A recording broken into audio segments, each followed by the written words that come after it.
और स्वागत करता हूं। दोस्तों, जैसा कि आप सबको पता है कि आज का हमारा जो पूरा का पूरा प्रोग्राम है वो हेल्थ से रिलेटेड होने वाला है। तो प्रोग्राम को शुरू करने से पहले हेल्थ से रिलेटेड एक छोटी सी इंफॉर्मेशन आप सभी लोगों के बीच शेयर करना चाहूंगा। लेकिन उससे पहले मैं ये जानना चाहूंगा कि इस हॉल में बैठे से कितने लोग हैं जो एक्यूप्रेशर के बारे में जानते हैं। Raise your hand. आप देख सकते हैं बहुत कम लोग। शायद यही रीजन था, जब मैं आ रहा था तालियां बहुत कम बज रही थी। दोस्तों, एक्यूप्रेशर वालों का मानना है हमारी हथेली में बहुत सारे ऐसे पॉइंट होते हैं जिनके मात्र दबने से हजारों बीमारियां खत्म हो जाती है। लेकिन प्रॉब्लम यह है कि हमें से किसी को यह नहीं पता कौन से पॉइंट के दबने से कौन सी बीमारियां खत्म होती हैं। लेकिन दोस्तों, रास्ता है। जब हम लोग ताली बजाते हैं सारे पॉइंट एक साथ दबते हैं और हजारों बीमारियां खत्म हो जाती हैं। तो दोस्तों, समय भी है और वक्त भी है। एक जोरदार तालियां हो जाए आपकी सेहत के नाम पर। थैंक यू दोस्तों, थैंक यू दोस्तों। यहाँ पर बार बार बातें हो रही हेल्थ की, तो आप सभी को लग रहा होगा सामने खड़ा व्यक्ति कोई डॉक्टर तो नहीं है। तो दोस्तों, मैं शुरू में यह क्लियर करना चाहूंगा, मैं कोई डॉक्टर नहीं हूं, मैं AWP संस्था का हेल्थ एडवाइजर हूं। दोस्तों, बताना चाहूंगा कि बीमारियां दो प्रकार की होती हैं, एक डिजीज होती है, लाइफस्टाइल डिजीज होती है। आइए जानते हैं डिजीज क्या होता है, लाइफस्टाइल डिजीज क्या होता है। डिजीज हमारी वो होती है जो किसी बैक्टीरिया, कीटाणु, वायरस कारण होती है। लेकिन दोस्तों, बताना चाहूंगा लाइफस्टाइल डिजीज हमारे गलत खाने पीने की वजह से होती है। डिजीज का इलाज करने के लिए किसी स्पेशल डिग्री, डॉक्टर, डिप्लोमा जरूरत पड़ती है। लेकिन दोस्तों, बताना चाहूंगा लाइफस्टाइल डिजीज के बारे में बात करने के लिए किसी भी डॉक्टर, किसी भी डिग्री, किसी डिप्लोमा की जरूरत नहीं पड़ती है। आइए समझते हैं। फॉर एग्जाम्पल, जैसे गर्मी में कोई धूप से बाहर आता है तो हम बोलते हैं ठंडा पानी मत पीना, नहीं तो सर्दी जुकाम कालरा हो जाएगा। क्या हम लोग डॉक्टर हैं? इसी तरह जब किसी बेटे को चोट लग जाती है तो वह बोलती है बेटा हल्दी चूने का लेप लगा लो, ठीक हो जाओगे। बेटा ठीक हो जाता है। क्या माँ डॉक्टर है? इसी तरह लाइफस्टाइल डिजीज के बारे में बात करने के लिए किसी भी डॉक्टर की जरूरत नहीं पड़ती है। तो दोस्तों, आइए चलते हैं अपनी स्लाइड की ओर। हेल्थी एंड वेल्थ इंडिया, हमारा health awareness programme about lifestyle disease, जो आज पूरा का पूरा प्रोग्राम है हेल्थ से रिलेटेड होने वाला है। जो आज लाइफस्टाइल डिजीज, जो हमारे गलत खान पान, जो बीमारियां हो रही हैं, कैसे हो रही हैं, इन बीमारियों से कैसे बचें, और जो लोग बीमारी से ग्रसित हैं उन बीमारियों से कैसे निजात पाए, इसके बारे में पूरी जानकारी मिलेगी। हमारी कंपनी का नाम है, एक जोरदार ताली हो जाए हमारी संस्था के लिए। Thank you. हमारी कंपनी का नाम है एस्क्लेपियस वेलनेस प्राइवेट लिमिटेड। ये हमारी कंपनी का हेड ऑफिस है। प्लॉट नंबर 18 पॉकेट 8 ब्लॉक से near HDFC bank, sector 17, Dwarka, new Delhi. Pin code है 110075।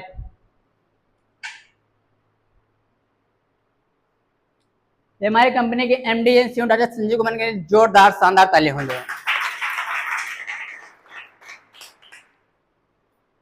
सर के बारे में बात करो तो उन्होंने 15 साल आर्मी में नौकरी की, और नौकरी के पश्चात इन्होंने देखा कि भारत की सबसे बड़ी समस्या है बीमारी और बेरोजगारी।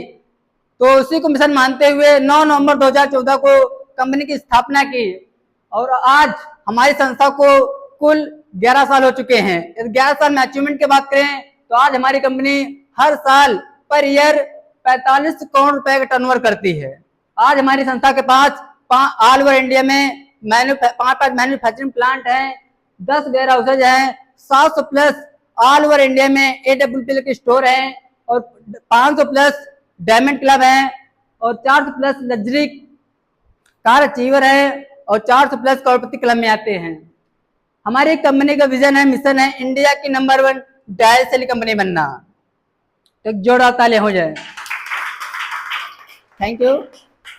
किसी भी संस्था को, किसी भी कंपनी को चलाने के लिए बहुत सारे लीगल डॉक्यूमेंट्स आवश्यकता होती है। हमारी कंपनी के पास सभी लीगल डॉक्यूमेंट्स अवेलेबल हैं, जैसे कि आप देख पा रहे हैं।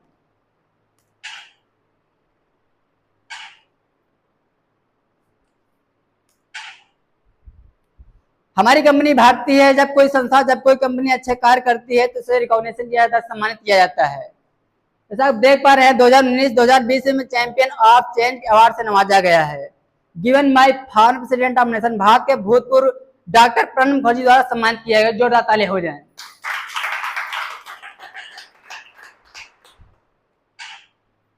इसी तरह बहुत सारे अवार्ड से हमें संस्थाओं को नवाजा गया है, जैसे आप देख पा रहे हैं संकल्प सिद्धि अवार्ड, भारत सौर स्त्री award, Indian icon mission award, international excellent award. इसी तरह बहुत सारे अवार्ड से नवाजा गया है।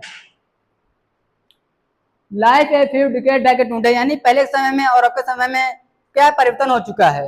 यानी पहले समय में हमारे पूर्वज लोग 100 साल 110 साल जीते थे, लेकिन आज हमारी जो जनरेशन है मुश्किल से 60 से 65 साल जी रही है। ऐसा क्यों?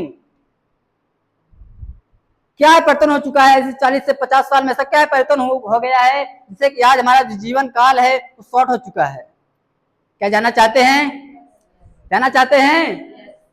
दोस्तों, जो पहले का जीवन लाइफ स्टाइल होता था, जो पहले बच्चे पैदा होते थे स्वस्थ पैदा होते थे।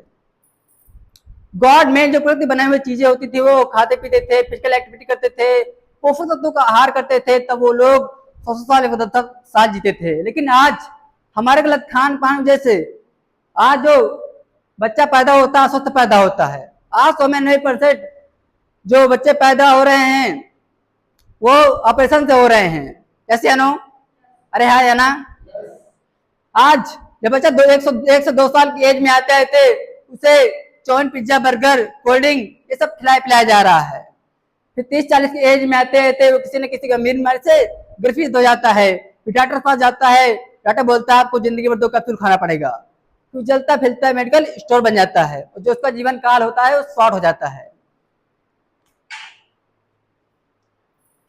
पहले समय में होने वाली बीमारियां और आपके समय होने वाली बीमारियां, पहले समय में ये बीमारियां होती थी malaria, diphtheria, smallpox, chickenpox, cholera, whooping cough, ये सब बीमारियां होती थी। ये बीमारियां सूक्ष्म जीवाणु मच्छर चूहों काट होती थी। ये बीमारियां महामारी के रूप में आती थी, बीमारियां आती थी, गांव समा जाता था बीमारियों से। लेकिन क्या आज मलेरिया से कोई आज सुनने मिलता है किसी को मलेरिया हो रही है? क्या मलेरिया से कोई मर रहा है? साइंस मेडिकल साइंसों का जिन्होंने इन बीमारियों पर कंट्रोल पा लिया, काबू पा लिया है, सांस पर कीटनाशक का छिड़काव करके, टीकाकरण लगा करके इन बीमारी पर कंट्रोल पा लिया है। लेकिन आज हमारे गलत खान पान की वजह से आज कौन सी बीमारियां हो रही हैं? Osteoporosis, asthma, diabetes, stroke, cancer, hypertension, cardiovascular disease, arthritis, obesity, Alzheimer, ये सारी बीमारियां हो रही हैं। ये हमारी बीमारियां हो रही हैं, लाइफ टाइम तक चलती रहती हैं। कॉज ऑफ दिस डिजीज, यानी बीमारी के कारण क्या है? पहले से हम ये खाते पीते थे, पहले जो भोजन करते थे वो हमारे शरीर में मेडिसिन रूप में काम करता था। लेकिन आज जो भोजन कर रहे हैं हमारे शरीर में स्लो पॉइजन के रूप में काम कर रहा है, मीठा से जहर के रूप में काम कर रहा है। पहले हम क्या खाते थे? विटामिन के element, mineral, fibre, water, carbohydrate, five vitamin, ये सब खाते पीते थे। लेकिन आज हम क्या खा रहे हैं? Chowmein, pizza, burger, cold drink, alcohol, ये सब खा पी रहे हैं। हमारे शरीर में स्लो पॉइजन का काम कर रहे हैं और डेली हम ये खा पी रहे हैं। पहले समय में जो खेती होती थी नेचुरल तरीके से होती थी, आज कैसे हो रही है? फर्टिलाइजर, आर्टिफिशियल फार्मिंग हो रही है। पहले समय में जो खाना पकाने का तरीका था वो नेचुरल तरीके से था, लेकिन आज मॉडर्न हो चुका है। पहले समय में लोग फिजिकल एक्टिविटी करते थे, योग क्रिया व्यायाम करते थे, लेकिन आज क्या हम लोग फिजिकल एक्टिविटी कर रहे हैं? नहीं कर रहे हैं। क्या पहले समय में जंक फूड, फास्ट फूड था? क्या पहले समय में chowmein, pizza, burger, cold drink, alcohol से मिलता था? नहीं मिलता था। लेकिन आज मिल रहा है कि नहीं मिल रहा है? वही हमारे आज जीवन का दुश्मन बन चुका है। टॉक्सिन फॉर एनवायरमेंट, आज पोल्यूशन की बात करें तो आज कानपुर, दिल्ली, मुंबई जैसे शहरों में आज प्रदूषण की बहुत सारी समस्या हो रही हैं, जिसे आज लंग कैंसर जैसी समस्या बन रही है। कैसे अनु? अरे हाँ या ना? आज आर्टिफिशियल फल, फ्रूट, सब्जियों में फल इंजेक्शन लगाकर फल को बढ़ाया जा रहा है, सब्जी को बढ़ाया जा रहा है। ऐसे अनु? अरे हाँ या ना? क्या हम सही कह रहे हैं? आज एडिक्शन की बात करें तो आज इतने घर में लोग ने उससे ज्यादा मोबाइल हैं। जैसे अनु? अरे हाँ या ना? आज पहले समय सुबह उठते थे तो बहुत सारी चिड़िया देखने को मिलती छोटी छोटी, लेकिन आज क्या देखने को मिल रही है? नहीं, आज 4G 5G आज जगह जगह पर टावर गड़ चुके हैं। आज रेडिएशन इतना खतरनाक हो चुका है कि आज हमारे ब्रेन को डिस्टर्ब कर रहा है, हमारे हार्ट अटैक समस्या को बढ़ा रहा है। जब भी सोना तो अपने से 3 से 4 फुट मोबाइल दूर रख के सोना, क्योंकि इससे आपके ब्रेन ट्यूमर की समस्या नहीं बनेगी। हार्ट अटैक आज जो समस्या हो रही है साइलेंट अटैक, वो समस्या नहीं होगी। आज प्रिजर्वेटिव की बात करें तो आज फल फ्रूट सब्जी में प्रिजर्वेटिव मिलाया जा रहा है। आज कोई भी खाने पीने वाली चीज देखो, आज उसमें सब प्रिजर्वेटिव मिलाया जा रहा है, केमिकल मिलाया जा रहा है, और वही हमारे शरीर में घातक, हमारे शरीर में जहर के रूप में काम कर रहा है। जैसे नो, अरे हाँ या ना? What are today life disease, यानी आज क्या बीमारियां हो रही हैं लाइफ डिजीज के कारण? कार्डियोवास्कुलर डिजीज, यानी पहले समय में 30 से लोगों को हार्ट अटैक आता था, फर्स्ट सेकेंड थर्ड, लेकिन आज आप सुने होंगे, देखे होंगे अपने पड़ोस में या न्यूज के माध्यम से कि शाम को बंदा सोया, सुबह उसकी डेथ हो गई, पता नहीं चला कौन सी बीमारियां थी। ऐसा सुना कि नहीं सुना आप लोगों ने? उसे आज लोगों को साइलेंट अटैक आ रहा है। डायबिटीज की बात करें तो आज 7 में से 1 लोग डायबिटीज के पेशेंट हैं। ओबेसिटी, आज भारत में आने वाले 10 साल में भारत में 50% लोग मोटापे के शिकार होंगे। ये हम नहीं बता रहे हैं, ना हमारी संस्था बता रहे हैं, ये WHO का सर्वे बता रहा है। WHO मतलब होता है वर्ल्ड हेल्थ ऑर्गेनाइजेशन, विश्व स्वास्थ्य संगठन, जो पूरे विश्व में सर्वे किया जाता है, वो बता रहा है, सर्वे बता रहे हैं। आर्थराइटिस, जब हमारे शरीर में न्यूट्रिशन कमी हो जाती है तो हमारे शरीर की जो हड्डियां होती है टेढ़ी मेढ़ी होने लगती हैं, कमजोर होने लगती हैं। हाइपरटेंशन की बात करें तो आज 35% स्कूली बच्चों में हाइपरटेंशन के शिकार पाए जा रहे हैं। किसी बच्चे को मोबाइल दे दो, किसी बच्चे को किसी काम के लिए कह दो, उससे अंदर से चिड़चिड़ापन होने लगता है, तनाव होने लगता है। ऐसे नो, क्या सभी लोग सहमत हैं? कैंसर की बात करें तो आज कैंसर थर्ड लार्जेस्ट किलर बन चुका है, यानी सबसे तीसरी बड़ी बीमारी बन चुकी है। ऑस्टियोपोरोसिस, आज 2 लाख से अधिक लोगों को घुटनों में कुट कुट की आवाज पाई जा रही है, हड्डियों में खोखलापन पाया जा रहा है। एलर्जी की बात करें तो आज किसी भी वस्तु से एलर्जी हो सकती है, धूप से एलर्जी, सांस से एलर्जी, साबुन से एलर्जी, बात से किसी भी वस्तु से एलर्जी हो सकती है। आज भारत में 20 से 30% लोग एलर्जी के शिकार हैं। What are today lifestyle disease, ये मैं आपको एक न्यूज दिखाने जा रहा हूं जो कि दिल्ली के गंगाराम हॉस्पिटल का है, जिसमें 77,000 लोगों में सर्वे किया गया है और उसमें बताया गया है कि आज एलोपैथिक दवाई शरीर में कैसे काम करना बंद कर चुकी है। क्या देखने को तैयार हैं? तो आइए देखते हैं।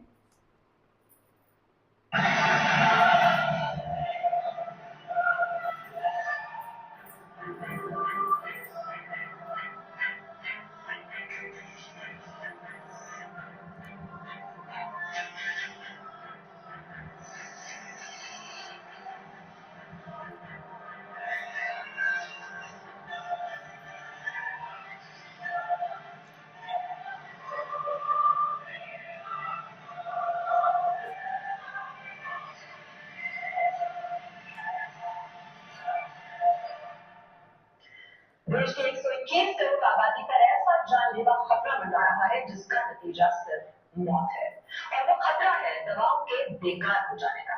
मरीज के इलाज की बुनियाद यानी एंटीबायोटिक दवाएं बेअसर होती जा रही है। एंटीबायोटिक दवाओं पर की गई स्टडी के नतीजे आगाह कर रहे हैं कि 2020 आते आते देश में एक भी असरदार एंटीबायोटिक दवा नहीं बचेगी और सर्दी जुकाम जैसे साधारण इन्फेक्शन भी नाइलाज हो जाएंगे।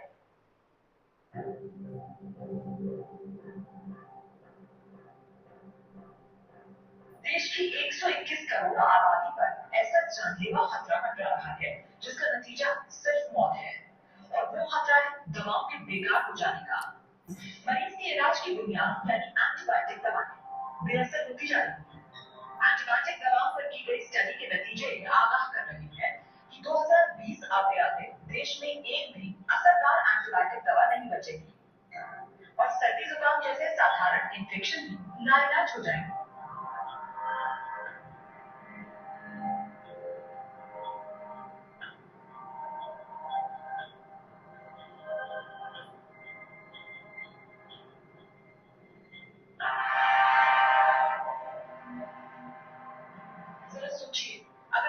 मरीज की बीमारी का पता हो, उसके इलाज के लिए बेहतरीन वार्ड, टेस्ट और ऑपरेशन की सुविधा हो, लेकिन मरीज पर दवाई ही असर न कर रही हो और मरीज को बचा पाना नामुमकिन हो जाए। ये सिर्फ ख्याल नहीं है, ये वो डरावनी हकीकत है जिसका तोड़ डॉक्टर अभी तक नहीं तलाश पाए। दिल्ली के एक प्राइवेट अस्पताल में हुई स्टडी के नतीजों से ये खुलासा हुआ कि कई एंटीबायोटिक दवाएं जो गंभीर बीमारियों के इलाज में इस्तेमाल की जा रही हैं, दरअसल मरीजों पर काम ही नहीं कर रही। अस्पतालों में मरीज बेमौत मरने को मजबूर हैं।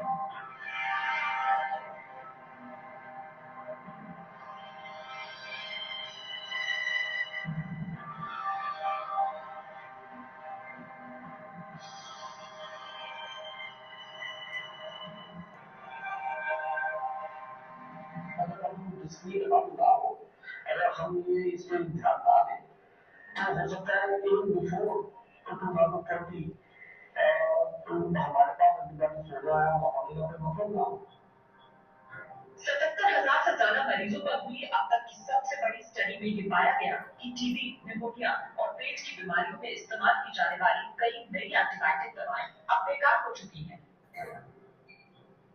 टीबी के इलाज के लिए दी जाने वाली दवा 2002 में तकरीबन 98% मरीजों पर काम कर रही थी, जबकि 2009 में ये सिर्फ 48% मरीजों पर ही कारगर साबित हो पाई।